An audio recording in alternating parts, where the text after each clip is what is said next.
So, Kevin, when we talk about the various, there are, I guess there's sort of a taxonomy of corporations that are involved in higher education. So let's just, so that for the sake of clarity, let's just lay them out for us. We have for-profit universities, and then we have for-profit entities that work with nonprofit universities to ostensibly provide a semi-profitable educate. I mean, I don't know how to work that out, but walk us through these things so that people understand. Sure. So, there are regular colleges and universities that probably most of our listeners have gone to, or many have gone to. Public universities, state universities, there's private colleges and universities. There are for-profit colleges that also provide an education. And a lot of them are sort of small, like mom and pop cosmetology schools. But then there are these big publicly traded companies like the University of Phoenix, although that's gone private recently, but that kind of are national and offer degrees and are accredited.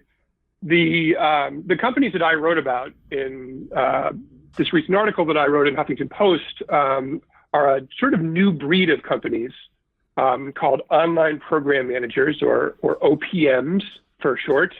And what they do is their clients are, by and large, regular public and nonprofit universities. So, Harvard or Yale or University of California, Berkeley, or University of Michigan, places like that that people have heard of. And what they do is they help those universities create online programs.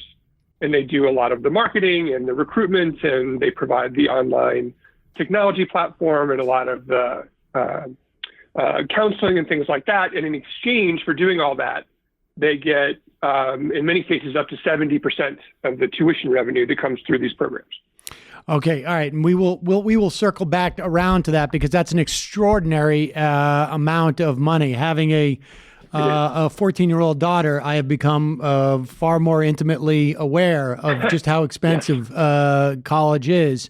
But I want to back up, because I think at least a grounding in the for-profit sector gives us a sense of where revenue for this stuff comes like, and how important things like government regulation and requirements for accreditation, particularly tied obviously to student loans, is.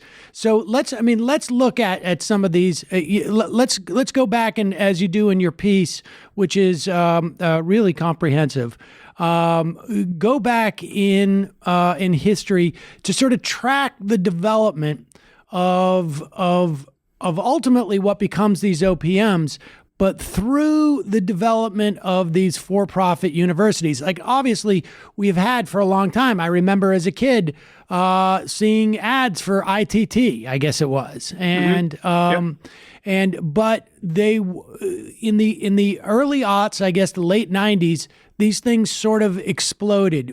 Just walk us through that.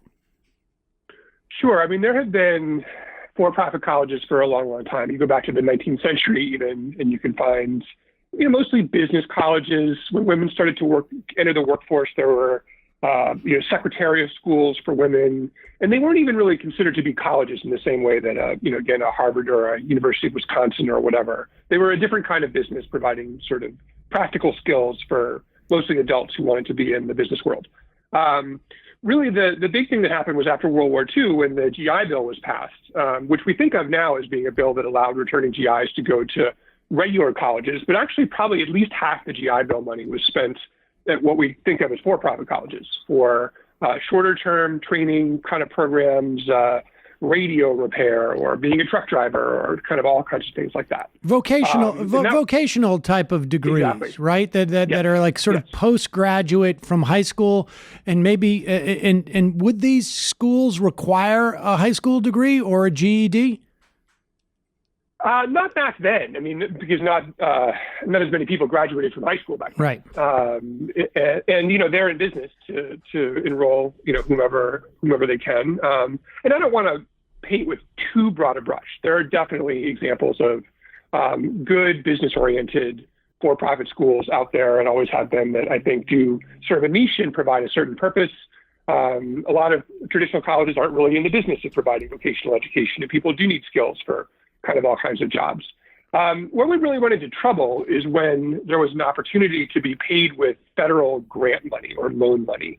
And since World War II, the federal government has greatly expanded the extent to which it finances higher education to the point that now it provides about $135 billion a year in the form of either grants through the Pell Grant program for low-income students or through federally subsidized and guaranteed student loans, which runs close to $100 billion a year. Now, just to be clear, just to be clear, that money you're talking about encompasses all higher education, not just for profit.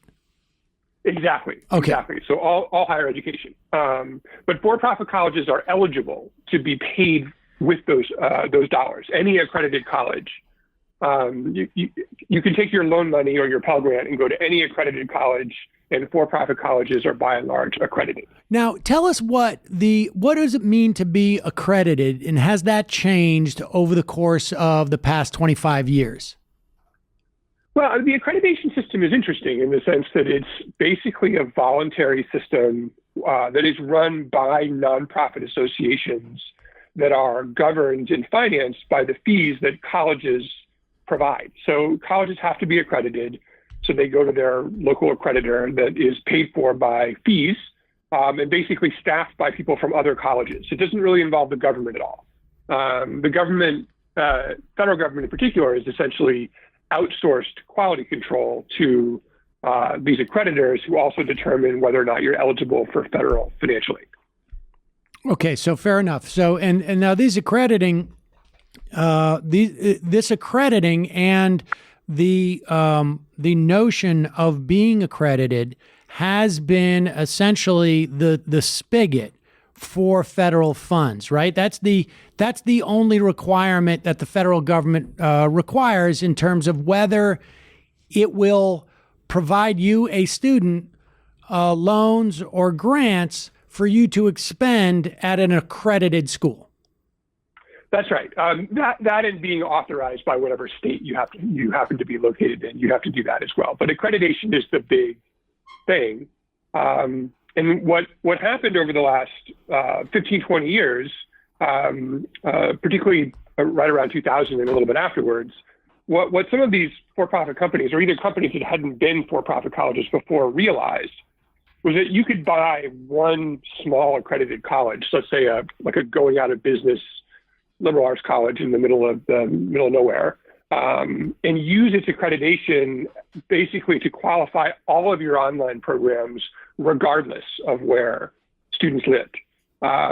So there's a one for-profit corporation that is located in San Diego and mostly runs out of a big office building in downtown San Diego, bought a failing liberal arts college in Iowa, and used its accreditation to make every online student in the whole country eligible for federal financial aid. Wow, that seems like a massive loophole there. Yes. I mean, obviously that doesn't work in the intent. It doesn't assess the quality of what the main business is. It's basically like I'm trying to think of what a metaphor for that is, and it's almost unique in its taking the imprimatur of an existing college, and that's, I guess, it's basically a lost leader, is what they call that in other industries. All right, well, listen. So, okay, with that so-called, I guess, innovation taking place in the early aughts, let's take a break because certainly particularly towards the second term of the Obama administration, those type of arrangements got a lot more scrutiny, and that's changed. But that also opened the door to what we perceive as being more prestigious universities and colleges sort of doing their version of that. We've got to take a quick break. I'm Sam Seder. This is Ring of Fire Radio. We'll be right back with Kevin Carey.